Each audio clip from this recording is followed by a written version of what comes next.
সুপ্রভাত বন্ধুরা, আমার নতুন একটি ব্লগে আপনাদের সবাইকে স্বাগত জানাই। আশা করছি সবাই ভালো আছেন, যে যেখানে আছেন। এখন বাজে 7:20। এখন থেকে আজকে দিনের ব্লগ আমার শুরু হলো। এখন আমি একটু গানটা নিয়ে বসবো। মোটামুটি আমার মেয়ের যেটা টিফিন হয়েছিল সেটাই আমার শ্বশুরমশাইকেও নিচে পাঠিয়ে দিলাম মানে বুম্বাদা যখন টুকুরকে নিয়ে নিচে গেল তখন বাবার খাবারটাও সে নিয়ে গেছে। অন্যদিন হলে আমি নিজে নিয়ে যাই, আজকে যেহেতু আমার একটু গানে বসতে হবে, আমি সেটা খুব একটা দেরি করতে চাইছি না এই ব্যাপারটায়। এই গাছটাতে না প্রচুর ফুল হচ্ছে, এই লতাগুলকে গাছটা। তো টুকুরের পড়াশুনোর চাপটা অত্যন্ত বেড়ে গেছে। মানে ও এখন বন্ধু বান্ধবদের সাথে কথা বলা বলুন বা অন্যান্য সমস্ত অ্যাক্টিভিটি একদমই প্রায় বন্ধ করে দিয়েছে পড়াশুনো বাদ দিয়ে। 14 তারিখ থেকে ওদের হাফ ইয়ারলি পরীক্ষা শুরু হচ্ছে। এই ক্লাস 11-এ ওঠার পরে একেবারে সত্যি যেটা মহাসমুদ্রে পড়ার মতো অবস্থা সেটাই হয়েছে, এবং মহাসমুদ্রে হাবুডুবু খাচ্ছে। কিন্তু ব্যাপারটা হচ্ছে এই সময়টাই এই অভিজ্ঞতাটা ওকে করতে দেওয়া উচিত। সবই জীবনে লাগবে কাজে। তো যাই হোক, আপাতত মাঝখানে কে বা কাহারা একদিন আমাদের বলেছিল, মানে বুম্বা দাদাকে বলেছিল যে আপনারা মেয়েকে একটু বেশি কমফর্ট দিচ্ছেন। একটা মেয়ে, সেই জন্য ডেস্কটপ, ল্যাপটপ, তারপর আরও অনেকগুলো কথা তিনি বলেছিলেন। তো বুম্বা দাদা এমনিতে খুব একটা প্রতিক্রিয়া দেবার মানুষ নয়, কিন্তু সে সেদিনকে খুব রিয়্যাক্ট করেছিল তাকে, যে এখনকার দিনে জমানা বদলেছে। এখন আপনার কাছে যতগুলো উপায়ের রয়েছে, যতগুলো রিসোর্সেস আছে, সবগুলোকে পূর্ণভাবে যদি আপনি ব্যবহার না করেন তাহলেই আপনি বোকা। আমাদের সন্তানকে আমরা ল্যাপটপও দিয়েছি, আমরা ডেস্কটপও দিয়েছি, ট্যাবও আছে তার কাছে। প্রয়োজনে যদি আরও কিছু দেওয়ার হয় তাহলে সেটা দেব। দেখতে হবে যে বাচ্চা সেটাকে ঠিকঠাক ইউটিলাইজ করছে কিনা। আমরা চোখে বাচ্চাকে যতটুকু দেখেছি ততটুকু এমন কিছু চোখে পড়েনি যার জন্য আমাদের বাচ্চাকে সন্দেহ করতে হবে। আর তারপরে সে যে কথাটা সে খুব একটা সচরাচর বলে না, সে কথাটাই সে সেদিন বলেছে যে আমার সন্তানের জন্য আপনি ভালো চাইছেন বিলক্ষণ বুঝতে পারছি, কিন্তু আলটিমেটলি আমাদের সন্তানের সর্বোচ্চ ভালোটা আমাদেরই বুঝতে দিন। তো সেদিন সেই ভদ্রলোক পরবর্তীকালে অবশ্য বুম্বাদার কাছে ক্ষমা চেয়েছে। যাই হোক, ঠিক আছে, কিন্তু কিছু কিছু ক্ষেত্রে মানুষের ওই কী বলবো, সীমারেখাটা মানুষ ভুলে যায় যে কোথায় গিয়ে তাদের কত দূর পর্যন্ত কথা বলতে হবে। আর একটা মানুষের দুর্বল জায়গা কোনটা, যেখানে সে কথা বললে খুব একটা হেঁহে করে হেসে উড়িয়ে দেবে না। আসলে বুম্বা দাদা অত্যন্ত ভদ্র, তো সেজন্য মানুষ অনেক সময় তাদের সীমারেখাটা ভুলে যায়। সেটা ভুলে গেলে বুম্বা দাদা খুব সুন্দরভাবে সেটাকে মনেও করিয়ে দেয়, আমিও করিয়ে দিই অবশ্যই। তো যাই হোক, আপাতত আর কথা না বাড়িয়ে এবারে গানে বসতে হবে। সকালবেলা থেকেই আমাদের বিদ্যুৎ বিভ্রাট চলছে, ঘর অন্ধকার, পাখা চলছে। প্রতিশত পাখাটা চালিয়ে না টুপুর চলে গেল, বন্ধ করে দিতে হবে একটা, কারণ আজকে সকাল থেকেই ইলেকট্রিসিটির দুপ করে কারেন্টটা চলে গেল। সে আজ অনেকক্ষণই হলো। বেরোচ্ছি, আর আজকে আমার ভাগ্য খুলে গেছে। আমার হাজব্যান্ড আজকে খেয়াল করেছেন যে আমার হাতে অনেক দিন ধরে একটি পলা রয়েছে। সে আমাকে বলছে, কি ব্যাপার, ওই লাল রঙের চুড়িটা এটা তোমার হাত থেকে খুলছো না যে? আমার কি করা যাবে, সমস্ত কিছুই তো লকারে দিয়ে আসা হয়েছে। তখন বলছে, একটা দুটো তো রাখতে পারো। নিজে থেকে এই যে কথাগুলো বলেছে সেটা তার মানে যারা ওকে চেনে তারা বুঝতে পারবে যে এই কথাগুলো ঠিক ওর মতো নয় আর কি। খেয়ালই করে না, জানেন তো, যে আমি কি পোশাক পরছি, কি গয়না পরছি। ও নিজের কাজ নিয়ে মত্ত। তো যাই হোক, আজকে যখন বললো তখন দেখি ওই রাস্তা দিয়েই তো ফিরবো, একটা দুটো জিনিস তুলে আনতে পারি। হ্যাঁ, তো ওই যে বললো, মানে এটা কিন্তু যখন আমি বেরোচ্ছি তখন বলেনি, তার আগেই বলেছে। যার ফলে আমি দেখি একটা দুটো চুড়ি নিয়ে আসবো, চুড়ি বলুন বা একটা কানের দুল বা একটা গলার মালা, এই টাইপের কিছু। সেগুলো আবার কিছুদিনের মধ্যেই রেখে আসতে হবে, এইটাই আর কি। তো যাই হোক, আপাতত বেরিয়ে গেলাম। একদম বাড়ির সামনে থেকেই একজন টোটোওয়ালা দাদা আর কি, অনেক সিনিয়র, মানে কাকুই বলা যায়, তিনি পেলাম। তিনি আমাকে বললেন যে বড় রাস্তা দিয়ে যাবেন। মানে আমি বলছিলাম হায়দারপাড়ার ভেতর দিয়ে যেতে। বললো তাতে অনেক বেশি জ্যাম, কারণ সারা শিলিগুড়িতে নাম্বার প্লেটওয়ালা টোটো একেবারেই নেই। তারাই ওই পেছনের রাস্তাগুলোতে ভিড় করবে এবং তাতে জ্যাম আরও বেশি হবে। আপনার যদি তাড়াতাড়ি পৌঁছতে হয় তাহলে সামনের রাস্তা দিয়ে চলুন, কারণ আমার নাম্বার প্লেট রয়েছে। তো আমার শ্বশুরমশাই আমার সাথে করে চললেন। ওনাকে একটু চাল কিনতে হবে, জানেন তো আমাদের বাড়িতে 2 বস্তা চাল রয়েছে নিচের জন্য, কিন্তু খায় শুধু আলপনা দিয়ে আর আমার শ্বশুরমশাই। মাঝে মাঝে আমরাও যখন একটু বেশি ওনার মনে হয় যে না অনেক দিন হয়ে যাচ্ছে, তখন আমাদেরকেও ভাগ দেন। তা সত্ত্বেও 3 নম্বর বস্তাটা শেষ হয়ে গেছে, তাই জন্য একটু চাল নিতে যাচ্ছেন। ইতিমধ্যে দুটোখানা বস্তা রয়েছে, যাতে কিন্তু চাল ধরাই রয়েছে, কিন্তু এটা ওনার একটা মনে হয় আর কি, একটা ভীতি, কেন জানি না। তো আসলে হয় মানুষের, জানেন তো, যাদের শৈশবে তারা দারিদ্র দেখেছে তাদের এই ব্যাপারটা আছে। এটা আমার মায়েরও কিন্তু আছে, জানেন তো, স্টকে রাখতে হবে এই একটা ব্যাপার। তো যাই হোক, সুভাষপল্লীতে উনি নেমে গেলেন। তারপর আমরা এই বড় রাস্তায় যাওয়ার জন্য এদিক দিয়ে যখন আসছি তখন দেখছি গণেশ প্রতিমা দিয়ে পুরো রাস্তাটা ভর্তি। আগে আমার বাড়িতে, জানেন তো, বড় করে গণেশ পুজো হতো, তারপর সেটা কালের নিয়মে বন্ধ হয়ে গেছে। মাঝখানে একবার আমি গণেশ বাবাজিকে পরিয়েছিলাম রাখি, তখন ভেবেছিলাম যে বাবা তোমাকে আবার আমি পুজোটা শুরু করব, কিন্তু সেটা আর হয়নি। আমার শ্বশুরমশাই বছরে একটা নারায়ণ পুজো, অন্নপূর্ণা পুজো এবং ওই কিছু লক্ষ্মী পুজো, সরস্বতী পুজো, এর অতিরিক্ত খুব একটা বেশি কিছু করতে আপত্তি করেন। বললেন নারায়ণ পুজোর মধ্যেই সবটুকু থাকে, আর অত করতে হবে না, তোমার যদি কোথাও পুজো করতে হয় তাহলে তুমি কোনো একটা মন্দিরেতে গিয়ে পুজো দিয়ে এসো। তা আমি ঠিক করেছি, সেটা উনি যা বলেছেন সেটাই ঠিক, আমি সেটা মেনে নিয়েছি। তো দেখি আশপাশে কোথাও গিয়ে পুজো টুজো করা যায় কিনা। আমার শাশুড়ি মা এত পুজো করতেন, সেক্ষেত্রে আমি ধরে রয়েছি কেবলমাত্র ওই অন্নপূর্ণা পুজোটাই, সত্যি কথা, আর একটা নারায়ণ পুজো। তো যাই হোক, আপাতত ভদ্রলোক কিন্তু ঠিকই বলেছিলেন, জানেন তো, এই সময়টাতে কিন্তু এই জায়গাটাতে রাস্তায় সত্যিই ভিড় নেই। যে সময়ের মধ্যে আমার পৌঁছানোর কথা আমি কিন্তু ঠিক সেই সময়ের মধ্যেতেই পৌঁছেছি। তবে আজকে আকাশবাণীতে প্রচণ্ড ভিড় ছিল, ছোট ছোট বাচ্চাদের আজকে অডিশন হচ্ছিল, সেই জন্য মানে একটা করে বাচ্চা, তাদের সাথে 2-3 জন করে বাবা মা, সব মিলিয়ে মিশিয়ে বেশ একটা সাজো ব্যাপার। সাধারণত আকাশবাণীতে আমি অনেক দিন এরকম ভিড় দেখিনি।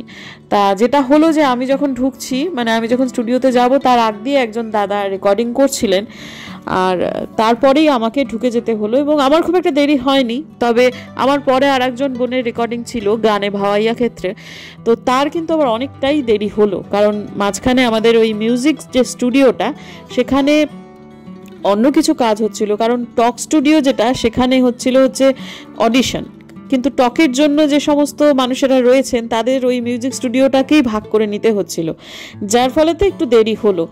আর আমাদের ভেতরে, মানে আকাশবাণীর ভেতরেতে কিন্তু কোনো রকমভাবেই কোনো রেকর্ডিং চলে না, মানে ভিডিওগ্রাফি একেবারেই সাংঘাতিকভাবে নিষেধ। তো কাজে আমি ওই নিয়ম কোনোভাবেই ত্যাগ করব না। আমি এখানে অনেক বছর ধরে আসছি, যে জায়গায় যেটা নিয়ম সেটা পালন করা উচিত। তো বেরোনোর সময় হাতে দেখলেন না গাছ, ওই গাছটা দিল হচ্ছে আমার এক সাবস্ক্রাইবার বোন শাওলি, ওদের বাড়ি থেকে 3টে ডাল আমাকে দিয়েছে। আমি অত্যন্ত খুশি হয়েছি, এটাকে বাড়িতে গিয়েই আমি জলে দিয়ে দেব। তারপরে শাওলি বলে দিয়েছে 3-4 দিন জলে রাখতে, তারপর প্রতিস্থাপন করতে। কোথায় লাগাবো কি বৃত্তান্ত সেটা ঠিক করিনি, কিন্তু এখন আপাতত আমি এটাকে বাড়িতে গিয়ে জলে দিয়ে দেবো। আর রাস্তায় যখন আমি ফেরার পথে আবার একটা টোটো রিজার্ভ করে নিলাম, সেই টোটো কিন্তু নাম্বার প্লেট থাকা সত্ত্বেও সে ভেতর দিয়ে এলো হায়দারপাড়া দিয়ে, এবং প্রচণ্ড ভিড়। কারণ এখন বারোয়ারি পুজোর মতোই, লক্ষ্মী সরস্বতী পুজোর মতোই এখন প্রতিটা পাড়ায় পাড়ায় 3-4টে করে গণেশ পুজো হচ্ছে। তাদের সমস্ত প্যান্ডেল হচ্ছে, বড় করে না হলেও হচ্ছে, প্যান্ডেলের জন্য রাস্তায় আর্ধেক আটকে রাখছে। আর এই সমস্ত ছোট ছোট রাস্তাগুলোতে না এমনিতেই একটু ভিড়টা বেশি হয়, যেটা যাওয়ার সময় টোটোওয়ালা বললেন যে নাম্বার প্লেট ছাড়া টোটোগুলো তো সব এই ভেতরের রাস্তাগুলো দিয়ে চলে, তাতে ভীষণ জ্যাম এমনি সাধারণ সময়ই হয়ে থাকে। তো এবার হাতিমোড়ে এলাম, এসে একটু ফল টল কিনে তারপরে বাড়ি যাই। বাড়িতে এসে এই যে এত বাসন মেজেছি, রাতের বাসন রাতেই মেজে রেখেছিলাম, কিন্তু বাড়িতে এসে জলখাবার এগুলো শুধু একটা হাঁড়ি ছিল, তো সেগুলোও মেজে নিলাম। আমি ওই মাঝামাঝির কাজটা যাওয়ার সময় করতে চাইনি। তো আমার ওই আকাশবাণী থেকে বেরিয়ে টোটোয় উঠে প্রথম কথাটা যেটা মনে হয়েছে, বাড়ি গিয়ে বাসন মাজবো। তো যাই হোক, এখন একটু নিচে যাই।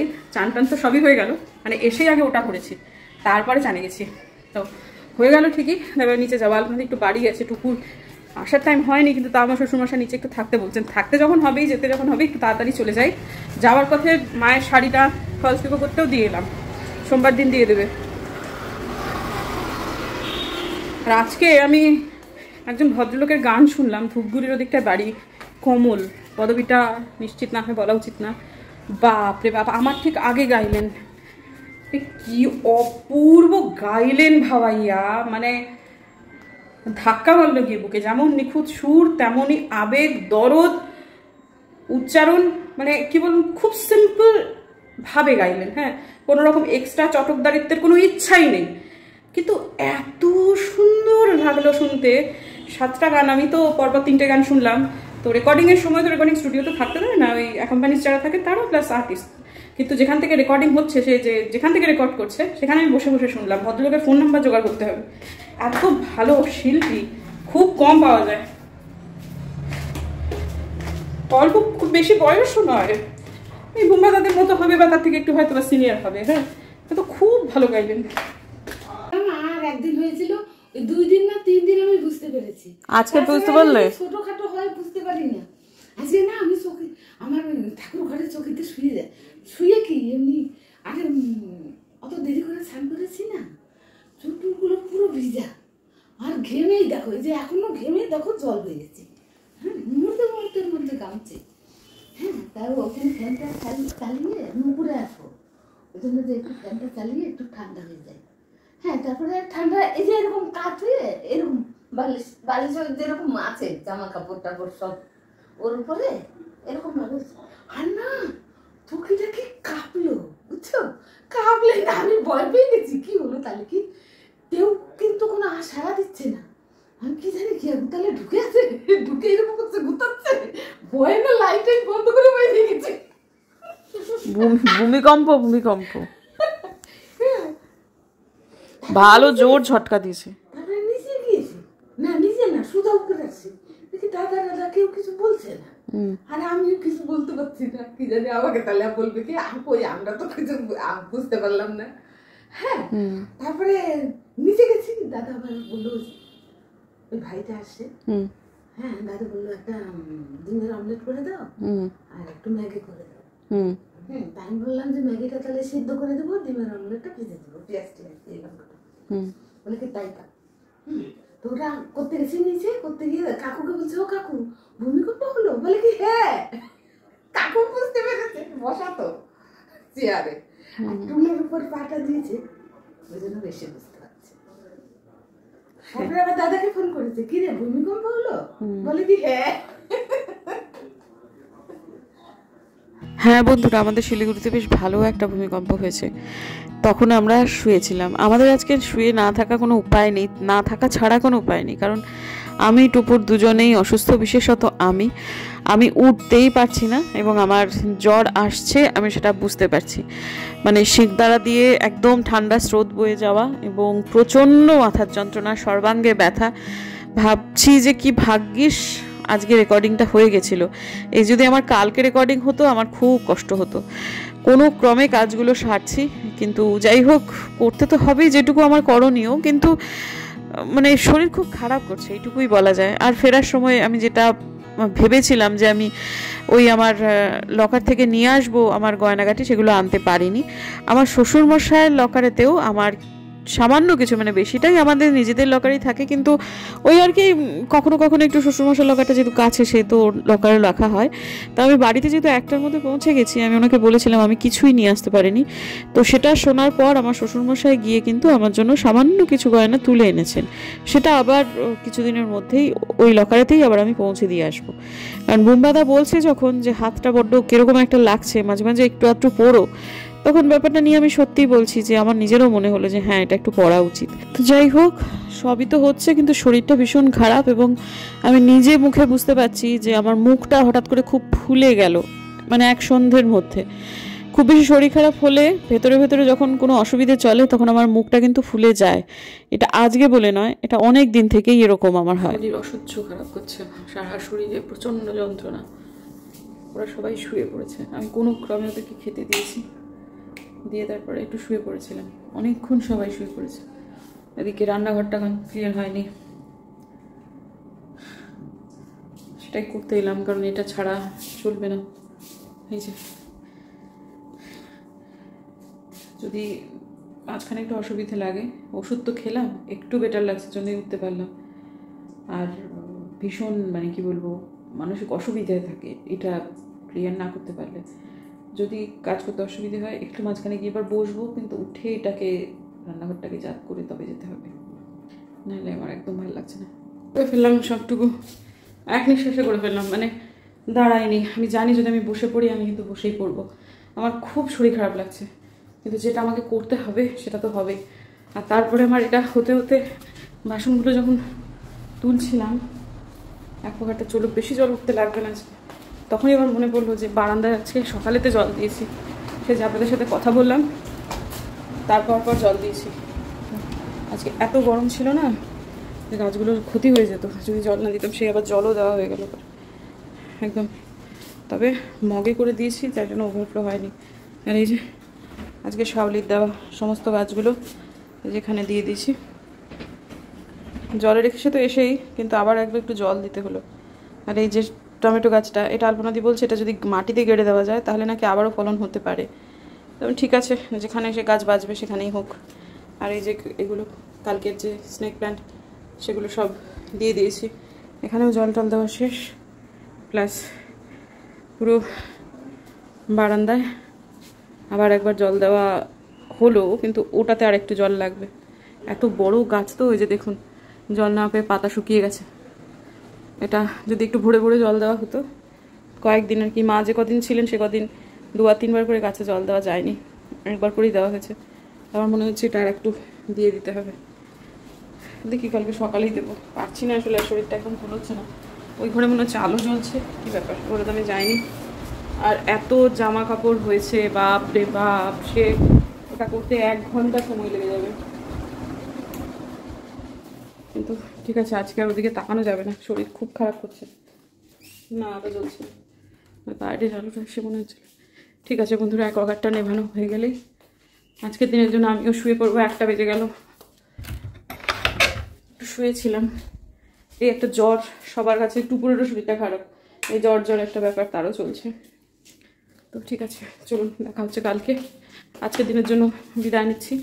আর রাত দখল হচ্ছে আবার একটা রবিবার, শিলিগুড়িতে সোমবারের দিন ভোরবেলাতে ভোট দখলেরও একটা আহ্বান জানানো হয়েছে। বহু মানুষই দুটোই অ্যাটেন্ড করবেন বলছেন। আমার পক্ষে দুটো অ্যাটেন্ড করা সম্ভব না, আমি যে কোনো একটা করবো। কোনটা করবো সেটা এখনও সিদ্ধান্ত নিইনি। যদি আমি ভোট দখল করি তাহলে যেটা হবে সেটা হচ্ছে হাসপিচক, মানে একদম মেনাস মোড়ে ওখানটাতে। ওই অত সকালবেলা ভেহিকেল পাওয়াটা ঠিক আছে, সকালবেলা না হয় পাওয়া গেল, যেহেতু একটা এত বড় একটা জিনিস হয়েছে, সেটা না হয় আমি পায়ে হেঁটেই পৌঁছে যেতে পারলাম। এখান থেকে টানা যদি হাঁটি তাহলে 15 মিনিট লাগবে, কিন্তু রাত দখল হলে সেটা আমার যাতায়াতের একটা অসুবিধা তৈরি হতে পারে। ঠান্ডা লাগছে, শিরদাঁড়া দিয়ে দেখুন ঘামছি, কিন্তু শিরদাঁড়া দিয়ে ঠান্ডা স্রোত বইছে। ঠিক আছে, আপাতত দেখি যদি বাড়িতে কেউ রাজি হয় যেতে, বুম্বাদা মূলত, বা যা হোক, বা একটা কোনো টোটো বা কিছু একটা ব্যবস্থা নিজে নিজে করে নিতে পারি, তাহলে যাব। ফেরাটা আসলে যাওয়াটা সমস্যা নয়। আর তা নইলে দেখি, অনেকেই তো পরিচিত অনেকেই আছে যারা হয়তো বা যাবে। যেমন দেবালাপন কালকেই ফোন করেছিল ওকে, আজকে ওটা পাওয়ার পরপরই আমি ফোন করলাম। ও বললো যে খবরটা জানার সাথে সাথে, তা ও আমাকে বললো যে ও কলকাতা চলে গেছে। তো ও আর আসছে না, ওর বউ ও কলকাতা চলে গেছে। অ্যাকচুয়ালি কলকাতাতেই থাকে, এখানে এসেছিল, দুজনেই শিলিগুড়িরই ছেলে মেয়ে, কিন্তু যাও কোনো কারণে এসেছিল, এখন আবার কর্মস্থলে ফেরত চলে গেছে। ওরা ওখানে রাত দখল করবে। দেখি আর কেউ আছে কিনা যে আমাকে একটু দায়িত্ব নিয়ে বাড়ি অবধি পৌঁছে দিতে পারবে, যদি বোম্বাদা যেতে রাজি না হয় তো। দেখি, সবটুকুই পরিস্থিতির ওপরে। আর এটাকে ভর্তি হতে দিতেও পারছি না, শরীর খারাপ লাগছে।